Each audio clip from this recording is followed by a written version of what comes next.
another set of eyes to spot the lies. Here's Outside Eyes. Wait, what? That's right, Outside Eyes. With the advancement of digital technologies, it's becoming increasingly difficult to find out the truth and the whole truth. So this is where the concept of outside eyes comes into play. Now, if you've watched my short series with Outside Eyes, I talked about 7 different examples where you could implement outside eyes. Hence, the 7 episodes of Outside Eyes.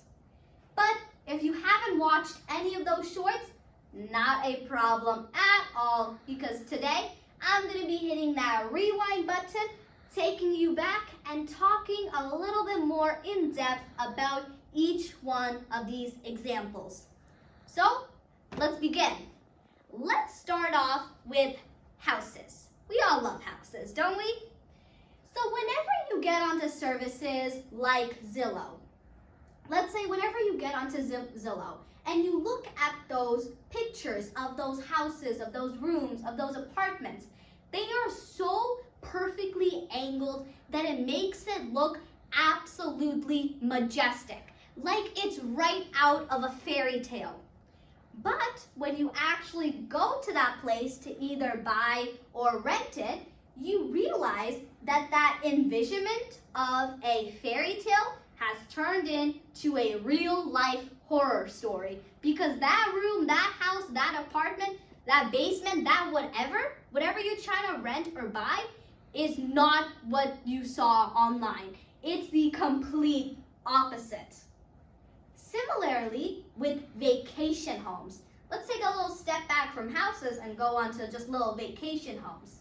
If you're someone like me who loves to go on vacations, then you probably love Airbnb or other similar like services. When you go online and you look at a lot of houses, and let's say you find this one house that has a lot of curtains all around. You can make a picture in your mind that this house probably has a lot of windows. And if you're one with nature, you're definitely gonna book that house in a heartbeat, because more windows equals more nature. But when you actually get to that vacation hot spot and you open up the curtains, you see nothing but just plain wall, because windows never really existed there. There were just curtains. Taking a step back from houses and vacation homes, let's move on to food, because food's amazing, isn't it? But nowadays, food prices, they've just been going up, and they don't seem to come back down.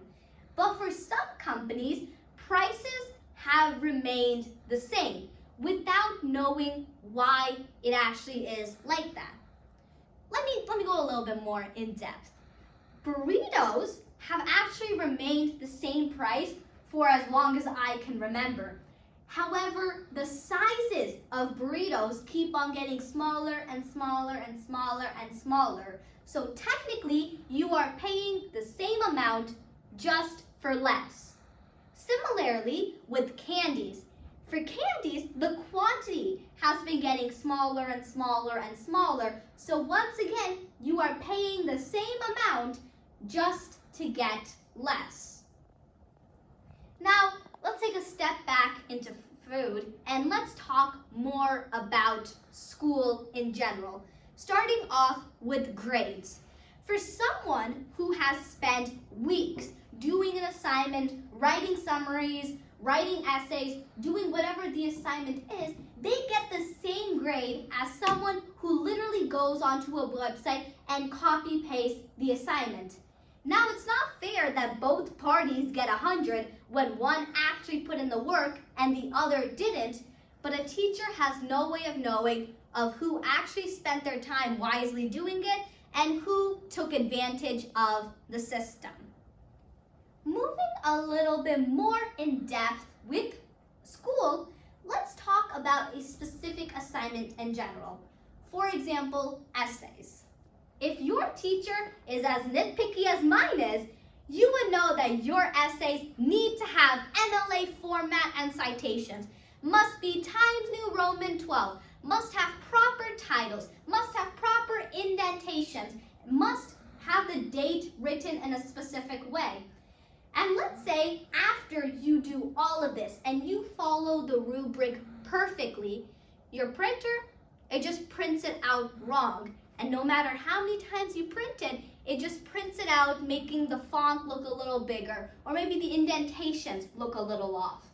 Well, you can't do anything about it because it's just a printer problem. So when you go and turn it in, teachers take off points thinking that you did the wrong thing, when in reality, you didn't. Now, let's forget about a printer because who cares about printers? And let's move into a little bit more of a hot topic nowadays, generative AI. If you are to submit a piece of writing that is absolutely perfect, 10 out of 10, exactly what the teacher wanted, you are immediately underneath that suspicion that you used generative AI like ChatGPT. And there's no way to prove that your writing is actually yours and not something ChatGPT wrote for you. Now, this is a little too much about school on a weekend, so let's move on to something that most people cannot live without.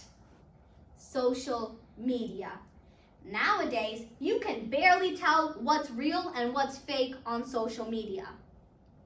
So now here is where the concept of OutsideEyez comes in. OutsideEyez would be a subscription-based service where you would subscribe and it would let you know what are possible lies. It would provide more transparency. It would fish out those scams and so on and so forth. It would give you a whole new perspective onto what the world is capable of. And envisioning such startups is exactly what non-academics perspective building workshop is all about. Here in the perspective building workshop, I realized that the idea of OutsideEyez, it's easier said than done. But in perspective building workshop, we're not here trying to validate anything. We are just here trying to think through it. Now, the validation part will come in eventually when we move on to the Igniter project and we actually ignite this thinking and we actually implement services like OutsideEyez or anything else. Now, if you liked the idea of OutsideEyez, or if you like the idea of the perspective building workshop, or if you like non-academic in general, please hit that like button, subscribe, and I'll see you all next time. Bye!